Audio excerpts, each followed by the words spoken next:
This segment is on bird hunting, particularly dove and quail hunting. And it's a great sport. If you dove and quail hunt, you know exactly what I'm talking about. Quail hunting has deep roots in the South. There's a lot of tradition wrapped up with quail hunting. The old-time horse and buggy, and with the dogs working and have the handlers on horseback is just a wonderful time. Some of you, like myself, have probably kicked quail around old farms and hedgerows, just walking them up and shooting them as you flush. There's nothing more exciting and exhilarating than having a covey of quail explode right from under your feet.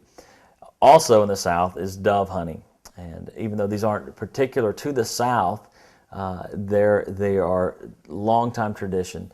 And dove hunting is one of those sports where you go to the field, as you know, and you shoot dove a lot of times in the afternoon over fields that have been harvested or fields that have been planted for the specific purpose of hunting dove.